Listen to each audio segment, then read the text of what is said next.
It's the Melbourne Grand Prix post-race show. Stop smiling.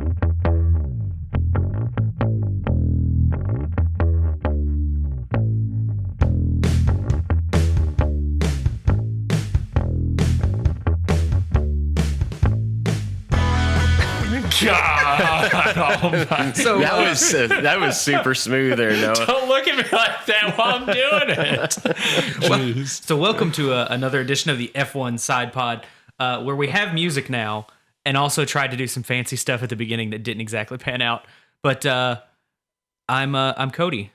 I'm Noah. And I'm Paul. Let me say this too. It's very remarkable how we work that out there, because on the other side of the room we have like a guitar, bass, and drum kit. Mm-hmm. And so like we go over there and start playing, and then we have like only seconds to like jump over. Yeah, I'm surprised I'm not out of breath after running over here. Yeah, so I keep with the bass and he keeps with the drum kit, and Cody has to run over and start his line, and we kind of fade it out and lean over to our mics and stuff. So it's very hard to do, but it's just for you, the listener. Because everyone likes a live band. Yeah, that's right.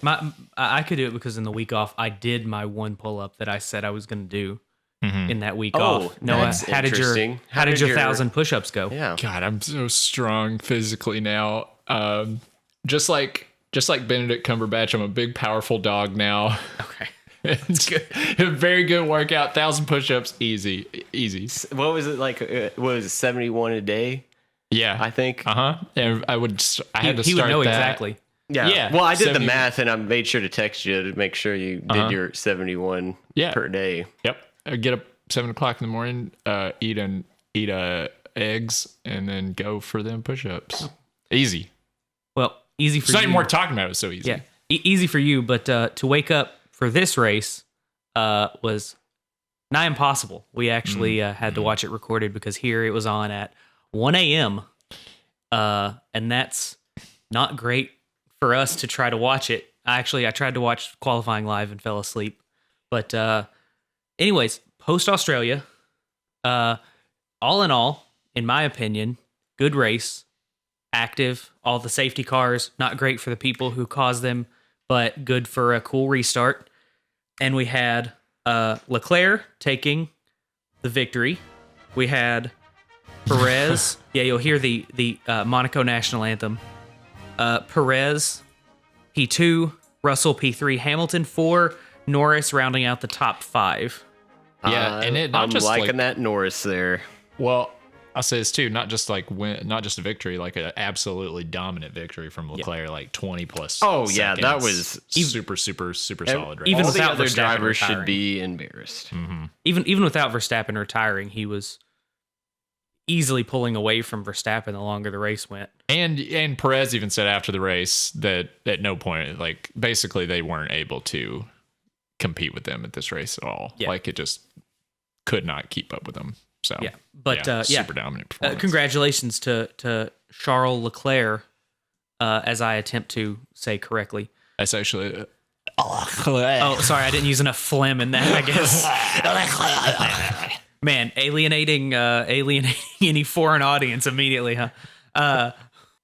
So Leclerc just, absolutely dominant. But I think in the top, one thing we kind of got to hit on first, is that Verstappen didn't finish again.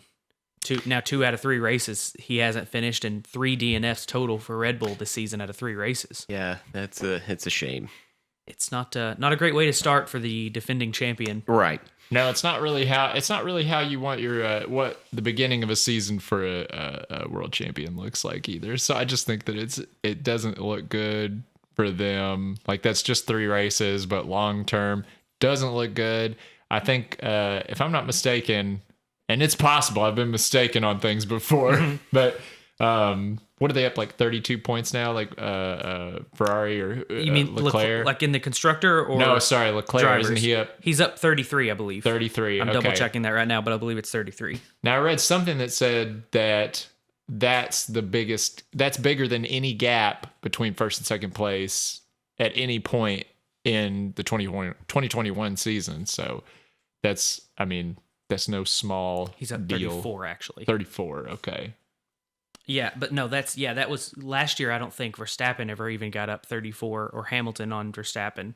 So No, I mean, it looks really good for Ferrari and Leclerc. Yeah, I mean, and they look, they look pretty reliable and they look fast.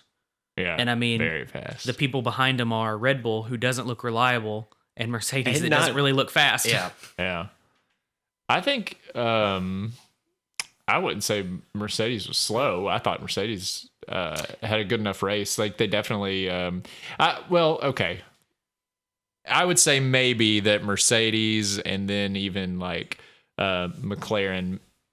This I think was a good track for them. I think it was a good track for them, and that kind of helped them out a little bit. But like Lando Norris, who finished P5 in this race, said after the race that he thought their results were a little misleading for where they're at because he thought this race just favored them super hard and that they basically haven't changed the car since Bahrain. So they're driving the exact same car they were driving in Bahrain. So they, he said that they have a few tracks that he felt like favored them, but there aren't very many of those. So he thought that they were, they still had a ton of work to do and they're pretty far behind. So I think maybe Mercedes, maybe you could say, since Mercedes has been in a similar boat to them, that could be the case for them as well. I don't know.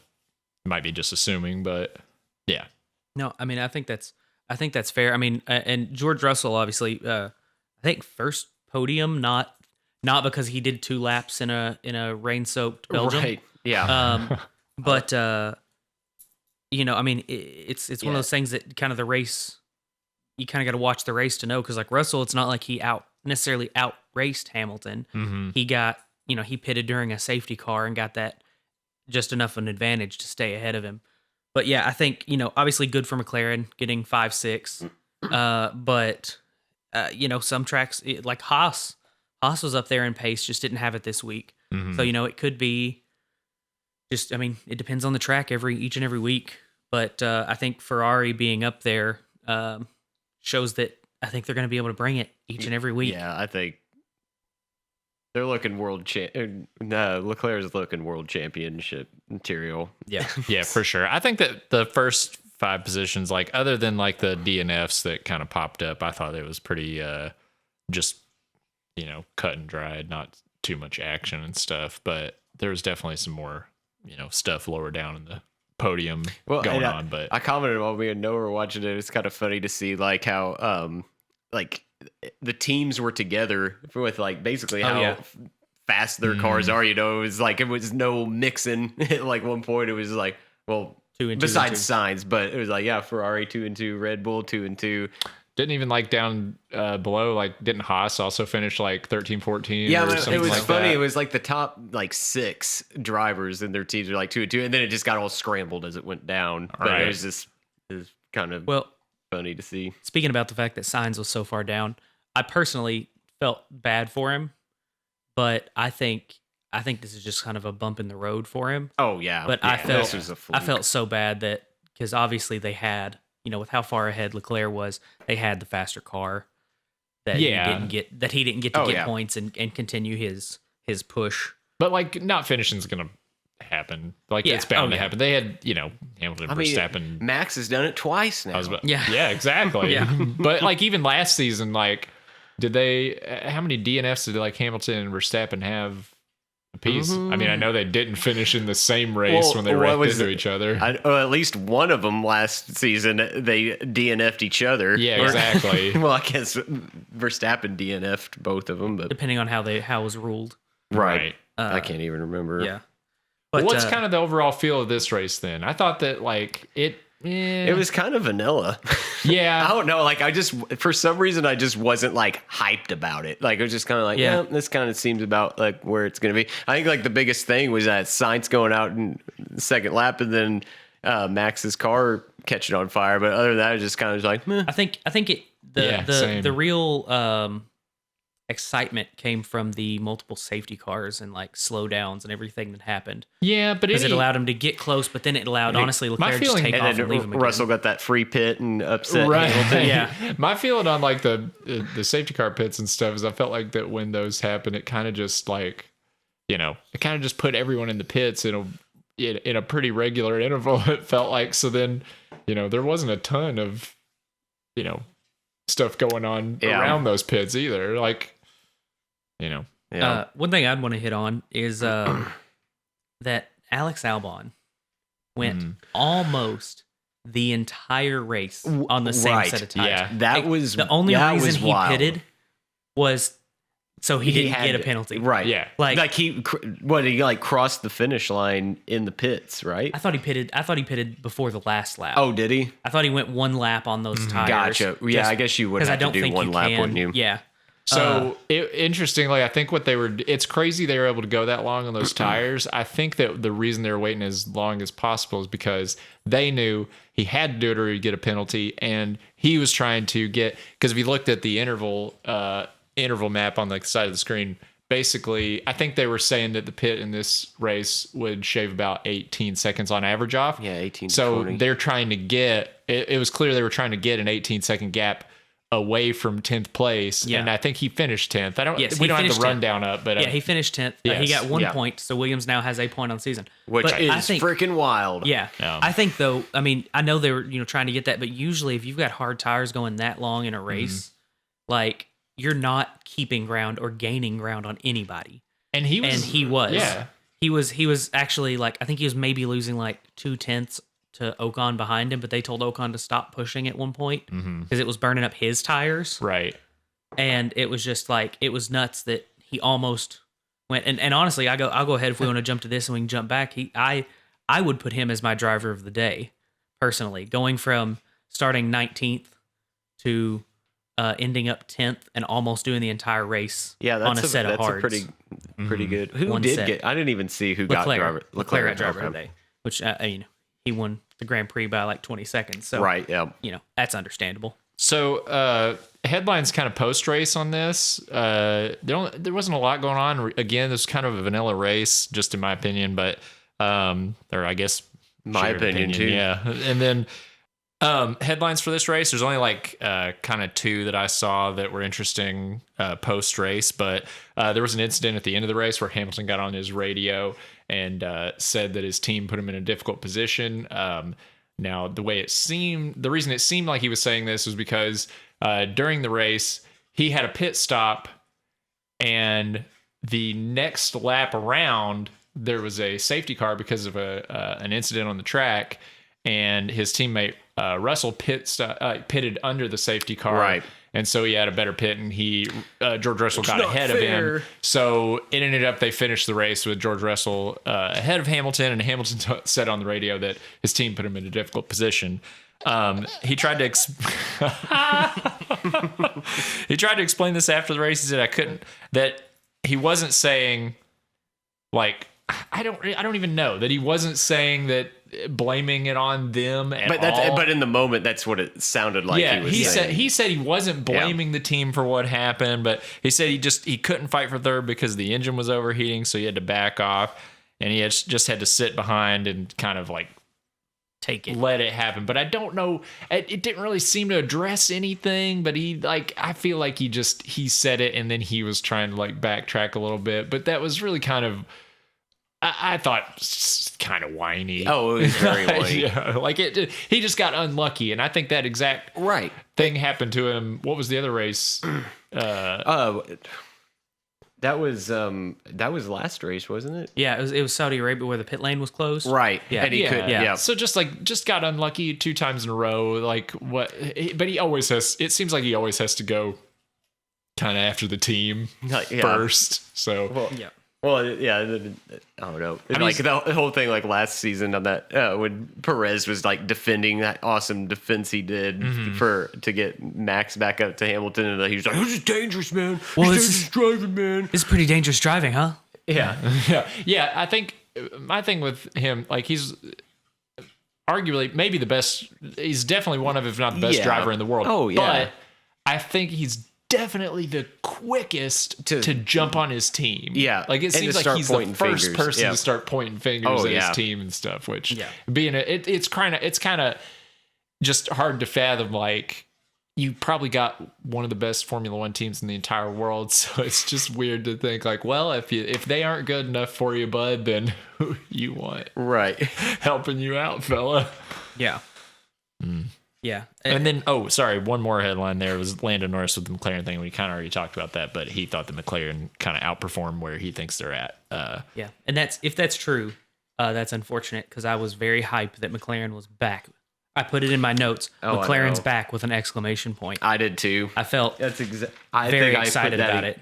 I think that's why he kind of jumped on that, like in his post. I think it was his post-race interview this comment came from, but I think that's why he kind of jumped on that, was just to say like, hey, same car, haven't really done anything. Don't get too hyped. There's only a few races that he felt like were super favorable for them. So, yeah. It was very exciting, but... I know we've kind of already...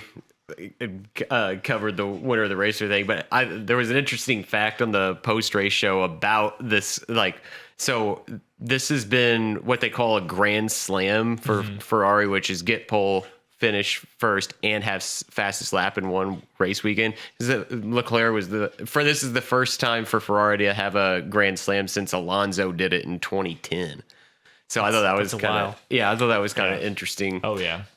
So this is kind of it's a pretty big race for them as a team. Oh yeah, they look super strong. World championship contender, easy peasy. I wonder if they're cheating. Yeah, I bet they're cheating. That's how that's what we want to race. Put I bet forward. they're cheating. Ferrari, we don't think you're cheating. Give us money or something. Give us swag. We'll Ferrari, take swag. give me money, please. Yeah. Lewis Hamilton's just crawling up under the Ferrari car this week when it gets like Cape Fear. When it gets to Italy, he's just sliding under there like, what's under here? I will say I loved at the end of the race where Leclerc kept being like, can we pit and go for fastest lap? Can we pit and go fastest? You already have it. You already have it. We're going to stay out. And his response was, okay. Yeah. He was just like so. And I was like, that honestly made me like him a lot more. Instead of him just being like, I want to get the fastest lap. I'm like, we've got it. And we don't think anybody can catch it. And he's like, okay. So let's go to our driver of the week here, because I think you kind of got. I've put my nomination thinking forward. about it. You put it in my brain juice talking about Leclerc like driving at the end of the race. So, who's yours? Mine. I'm gonna stick with what I'd said earlier. I'm gonna say Albon. I mean, came from 19th, got all the way up to 10th, went the whole race. On really one set of tires. Honestly, didn't even think about it until you brought this up. And I was thinking. I mean, Leclerc had a great race. He had a great setup with that car. He even said, everybody agreed it was. Killer. I was gonna go for Leclerc for driver of the day, the fans voted. Unless it's an absolute killer race, which in general we think of as a lot of fighting and stuff like that for the first place. I think, last time we gave it to Hamilton for rising up the way he did. And I think, honestly, not expecting it out of Albon. And also the fact that he's driving that Williams, which is just, man, they're just looking to crash into anybody out there. But the fact that he got out there clean, went the whole race on those hards. He is my nomination for driver of the week. So I actually did think about that too, because I was trying, when I was writing the script for the show today, that I was trying to think of who mine would be, and I was between Leclerc and Albon because of that same thing. I ended up leaning towards Leclerc because I thought, for me, it seemed like this season so far, which we're very, very early on in the season, very, very, very early on, things could change dramatically by the end of the season, and they more than likely will, absolutely. But right. I thought, for me, this race kind of cemented Leclerc at the top of the pack and Ferrari at the top of the pack, and I thought just was like completely showed off what they got going on this season. I thought it kind of changed my mindset a little bit, maybe started to, again, early on in the season, but in the last races, Red Bull's had some reliability issues, but they've seemed competitive, or at least like they're on their way to being competitive with Ferrari and stuff. And I thought this race absolutely showed that, Ferrari means business and they're out in front and they're the strongest team. Even with Red Bull running well before they still couldn't keep up with them. And I thought Leclerc absolutely, like, he was flying out there. Huge win, huge gap at the end. I said mine's still Leclerc. Yeah, I think I'm still gonna have to go with Leclerc for mine. Just one points Noah said, but then also like, yeah, I mean, he made the Grand Slam happen for Ferrari. Like that's a pretty big deal to just basically just totally dominate the weekend. And it's a weird thing too. It wasn't just the race; it was like all weekend. They kind of both did big things for their team. So Albon put points on the board for Williams, which is a huge deal for them. Potentially out of the basement. Right. And then, he did a big thing. LeClerc did a big thing for Ferrari where he got him their first Grand Slam in, since 2010. So, or I guess 18, was it? I guess you said it was 2010 is when. Yeah, with Alonso. Okay. But, those are both two like huge deals. God, speaking of Alonso too. Yeah. Well, real quick, I'll concede.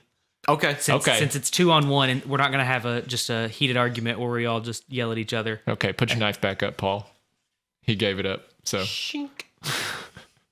I'll concede Leclerc. I mean, he also deserves it. I'll try to give the smaller people the nods, and we'll see how they stack up. But no, Leclerc deserves it. I mean, he had a obviously fantastic race, killing it. And okay, so that I think that wraps it up. We'll say officially, Charles Leclerc is the F1 Side Pod Driver of the Week, and we're gonna ride his home anthem, the Monaco National Anthem, into our ad break.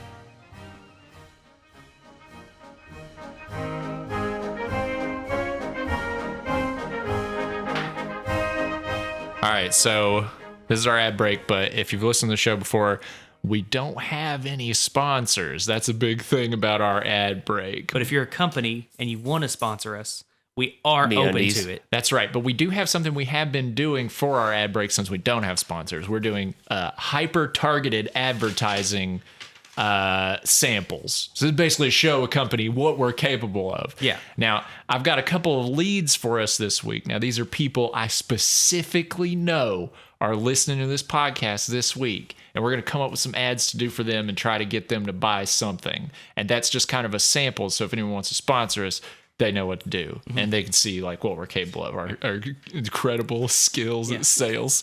And at least for two of us, we don't know any of this. So imagine companies if we had time to prepare your ads. Right. This is totally cold. This is just right off the dome piece, but I do have two leads for us. So, and I think everybody's met these two fellows.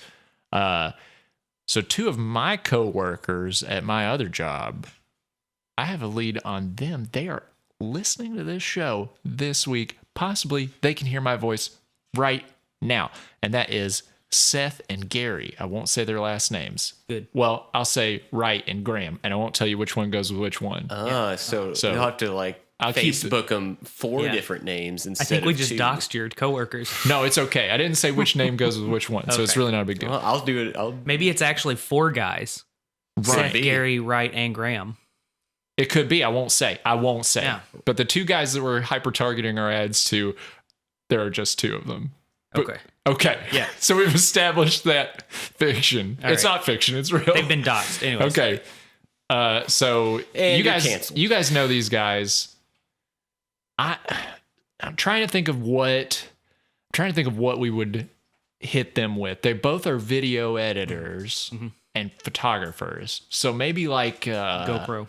Like a GoPro. GoPro's a cool young DJI. product. See, I'm thinking or DJI or the what's that box where you send in your old tapes and they digitize it for you? I don't know, old man. What's that? We have to know what the product is. I can't remember the name of the product. All right, let's try it quick. Let's do a quick one for that one. Okay. But we don't know the name of the product. Legacy box. That's Legacy what box. Okay. Legacy. So I'm thinking we're gonna send them Legacy box so they can digitize their old stuff. And then we're going to send them DJI, which is drones.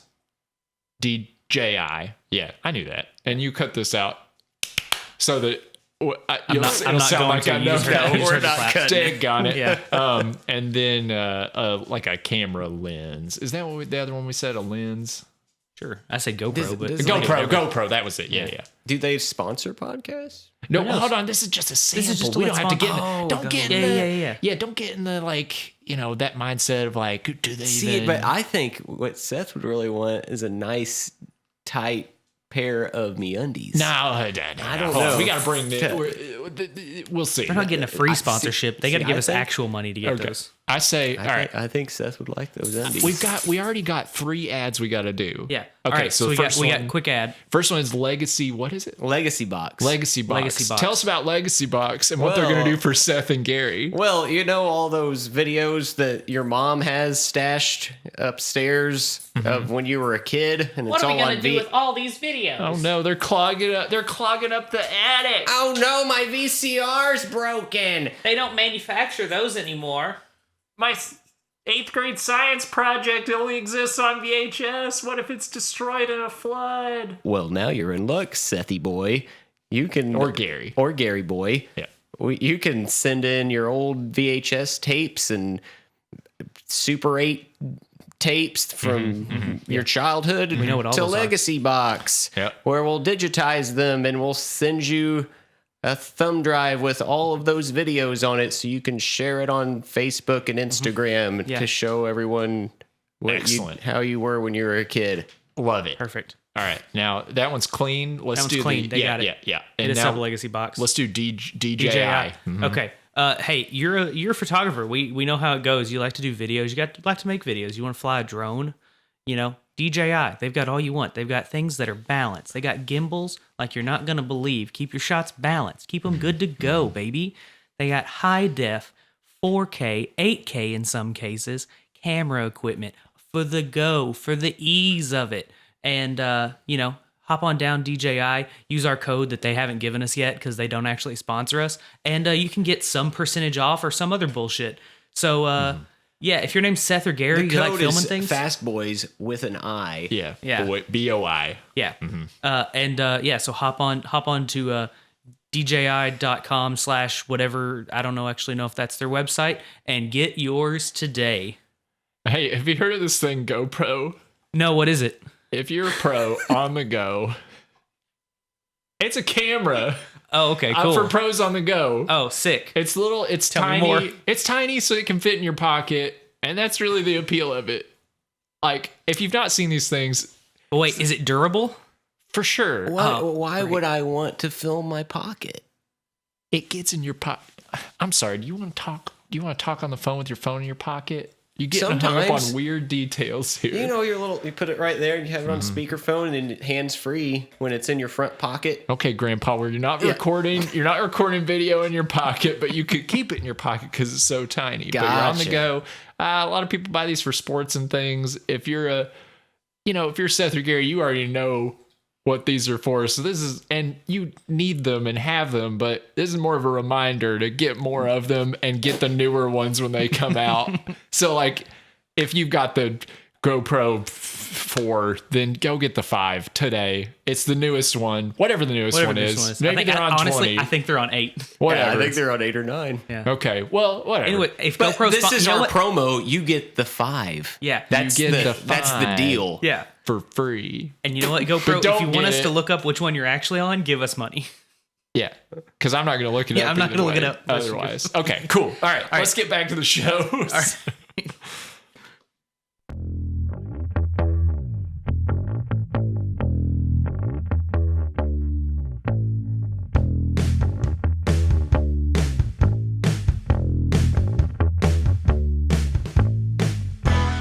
And welcome back. Man, what great sponsors we had in that ad break.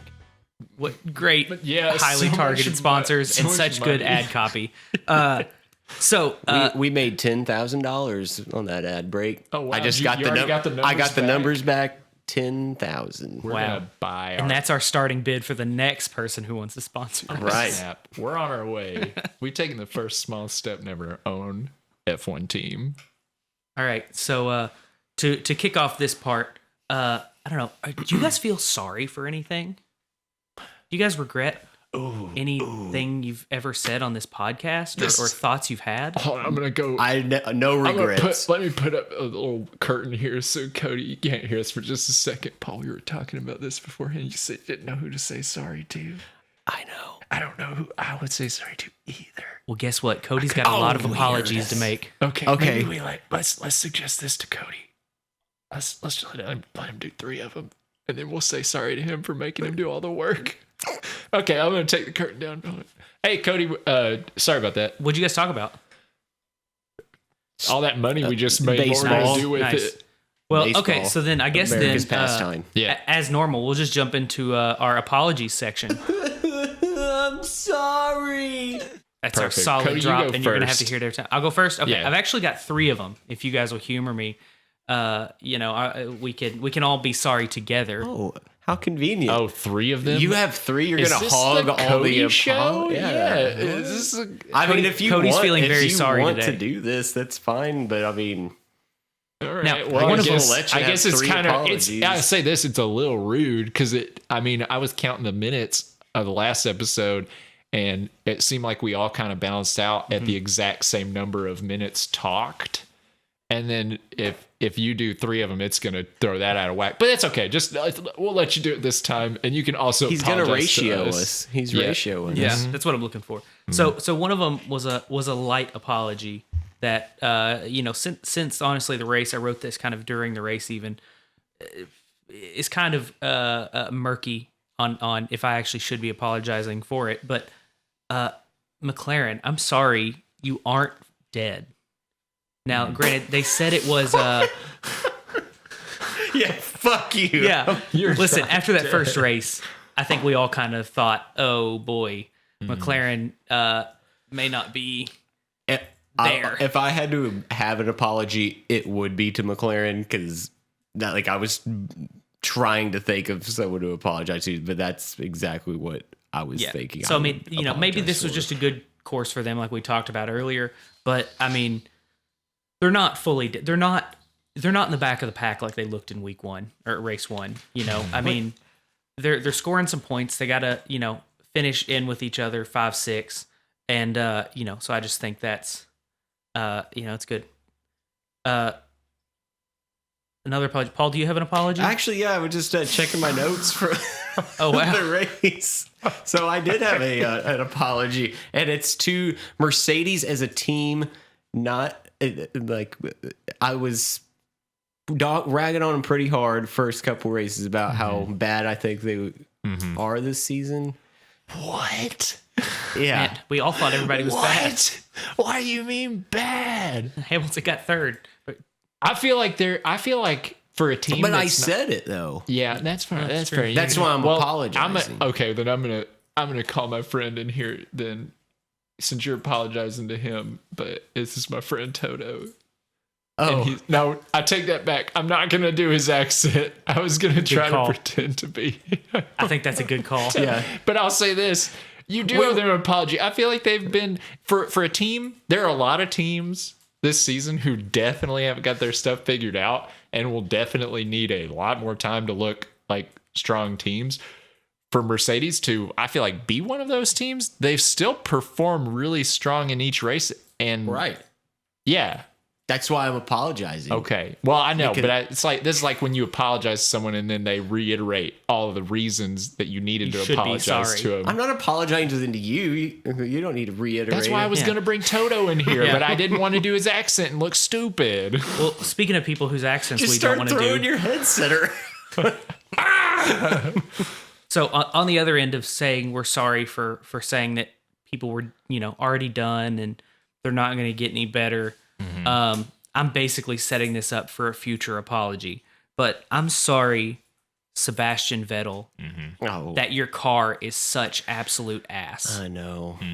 That Poor- Aston Martin does poor not look Vetty. like it has anything, and I feel bad for him Yeah. that he has to deal with it. And I could probably apologize for just talking up Aston so much on the preseason episode because I was like, I think they're gonna do really well, and I need to apologize just to the audience for even throwing that out there. Yeah, you 'cause made us they're- look like a big, stupid boy podcast. right. Yeah, like they haven't gotten 1 point. Yeah, not Williams even has a point. Williams even has a point. That's embarrassing. Yeah. Aston. That's pretty bad there. Uh, I don't have any apologies to make because I'm really kind of a nice person, and so I wouldn't even do anything that Noah's not required coming an with the heaters. apology. So I'll say my last one, and we can kind of make it quick, but I'm sorry to Charles Leclerc, who I believe I said I wasn't sure if it was him or Sainz that was like the better driver, and that he wasn't really I said a top the same, driver. but I'm not apologizing for it. I think he is shown in these 3 races that he is the top driver on that team, and that's not saying Sainz is bad. It's saying that LeClerc is I said the exact very same good. thing, but I'm not. No apology. All right, I'm gonna we'll wait a couple weeks for Paul to apologize about that. I'm gonna apologize to LeClerc for that joke I made earlier in the show about his last name and it being difficult to pronounce. It's not really that difficult to pronounce. I just was kind of playing off of what you did, and I didn't mean anything by it, broski. It's all good. So I'll apologize for that. You know, we forgot to do a targeted ad to him because he's one of the listeners. Yeah, he listens every week. Yeah, and we never even targeted his ad. But I'm glad you apologized to him, so now he'll... It's good that we got him. Right. And maybe he's the only Formula One driver listening, but it's good that we got him like a few years ago and told him we were going to do this. Right. Yeah, so then by the time he was a champion, you know, we were already in. Exactly. Right. Yeah. But so I've been very sorry this week. Paul's been lightly sorry. Noah's apologizing for absolutely nothing. So we can jump on in. That's been the Australia now, and now next we're going to Italy. Whoop whoop. The home of Ferrari. Nice. That's the Italian national anthem. Nice. If you don't know that, all of our millions of fans in Italy that I bet we have. Next, let's jump in. You know, let's leave Australia behind. Let's dive on over to Italy. Get some za over there in Italy. And the next race 2 weeks from now is Italy. What do you guys think of Imola coming up? Oh yeah. There we go. Very Italian. My fingers are all together and I'm shaking my hand around. So Italian. I think it looks like, you know, it's an old track, short track, a lot of speed traps. I think maybe it favors some of those cars that maybe, you know, I know we've talked about like the Ferrari engines are quite fast, and a lot of the the Mercedes ones are, you know, kind of. Which it might help out Mercedes because That's seems what like I'm thinking. Yeah. Like, so, you know, the Mercedes engines seem to be a little bit behind. So, you know, good drivers in Mercedes cars, maybe this kind of helps them out a little bit. So I think that it could end up helping Mercedes out again this race, which I think they, you know, they look pretty strong, but it looked kind of like they were just managing with what they had. Like, they definitely weren't trying to be aggressive. There were a couple times in the race they let people pass them, but I still think this could be a good race for them. Yeah. Well, I will say it is one of, because it's Italian, obviously, it is one of Ferrari's home races. Mm-hmm. So they're not gonna fall asleep. Right. Yeah. So, I mean, what's your 5? I mean, that's what I was gonna say. I think we could go ahead and get right to the 5, and I think Leclerc is number 1 again. Mm-hmm. I'm hoping again that Red Bull figures the shit out. Max 2, Sainz 3, Perez 4, and I'm going Norris 5. Ooh, I still think Norris up there. I thought about it. I'll be honest. Yeah, and I think it's his time. Like I think he's gonna. They're gonna get the hang of it again. I think so. All right. Mine, I say Leclerc first, Sainz. Do I think Red Bull's going to finish this race? That's the question. Yes. I'm going to say, just to be interesting, because I think, you know, we could have another kind of side-by-side team finish, you know, front 6 again. But I'll say that Verstappen's car messes up again. Oh, I don't. I mean, the odds are good, but so it looks way better if you're right now. I think he's going to have some apologies next week. So maybe, I got to set myself up for apologies, or else I'm just going to sit there and let Cody take all this screen time. But I'll say Leclerc, Sainz, Perez, Hamilton, Russell. All right. Mine, I'm assuming that all those people finish. So we're going to go with Leclerc, Verstappen, Sainz, Hamilton, Perez.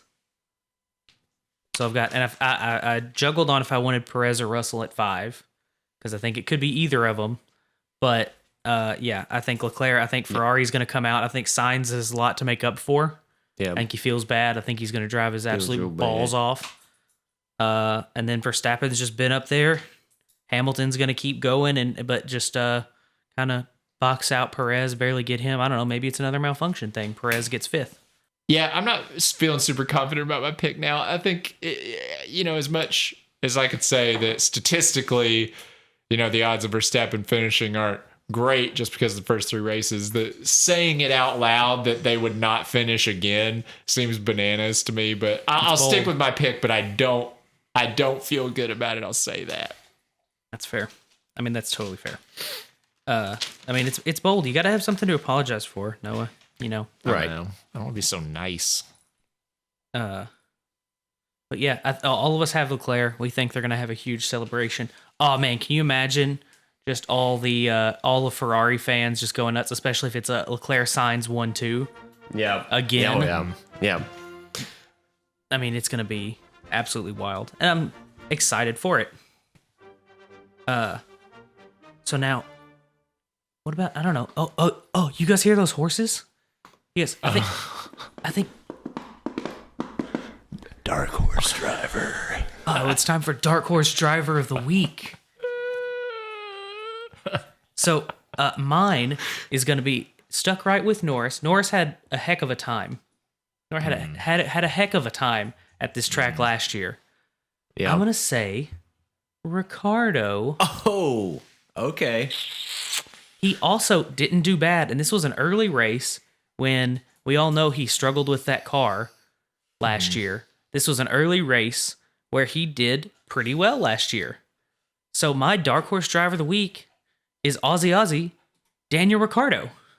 Nice. Okay. I would say my Dark Horse Driver of the Week, I think that Magnussen has another good race. I think Haas, they kind of fell into what I feel like will be a more comfortable position for them this year. I really want them to be in like striking range for points, but not super close to that this week. But I think Magnussen comes out and has a good race, so I kind of look for him to bring the spark back this next week. Yeah, nice. Okay. I'm gonna go with Danny Rick's teammate Lando Norris for my dark horse. Yeah, in your top 5.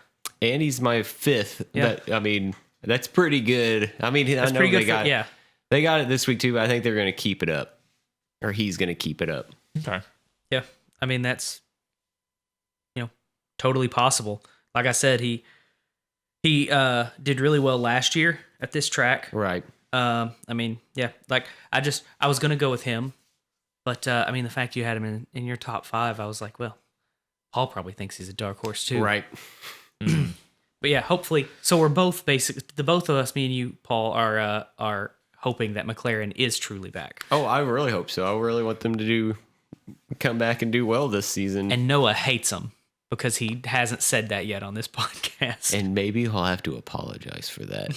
I'll have to apologize for not saying anything. Right. Yes, correct. Yes, that's not correct. even acknowledging for my them. silence. Yeah. Yes. Yeah. Jeez. Yeah. It's fucking rude. It is. Now, all right, you want our stat of the week? Yeah, hit me. So, we had the Grand Slam that we talked about earlier. I like numbers. Oh yeah, we have a drop for stat of the week. I love it. Just leave it right where it was. But my stat of the week. So Sainz falling out this race. That ended a streak of 17 races where he scored points, and 31 race finishing streak. Both the longest active streaks in Formula One right now, and those were both ended when he dropped out of the race. So I thought that was. Yeah. Now why am I whining? That's me. That's me about the fact that Carlos Sainz's streak is broken. Oh, okay, I got you. I'm very upset about it. Broken. So just to say it again, basically, 17 straight races with points, 31 straight finishes, and that ends the longest streak of active Formula One drivers. So I thought that was my favorite stat of the week. Cool. It's a good stat. It just makes me cry. All right, let's wrap this boy up. After Cody gets done crying. That boy who's crying. Swaddle me. But yeah, let's wrap this baby up. All right. That crying baby.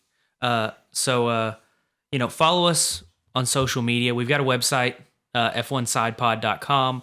We are at f1side-pod on Twitter, and wherever you found us to listen to this, you can just keep on listening there. Yeah, and go ahead and leave us a review wherever you listen to podcasts. That's super helpful for getting our podcast found by people. If you've never written a review and you don't know what to write, don't worry. I've got you covered. I'm going to write one for you right now. And then you can just copy and paste this, put your name on it, and you're good to go. So here's my quick review that you can just put down. I'll tell you what, just say that it saved your marriage. Where once was 2, there is now 1 again. Your marriage is saved, and it's all thanks to F1 Side Pod. Go ahead and copy paste that in there, and you're good to go, and that'll help us out a ton. Yeah, everybody will love it. So this has been the F1 Side Pod. I've been Cody. I'm Noah. And I'm Paul. All right, we just hit our DRS, and so we're heading out.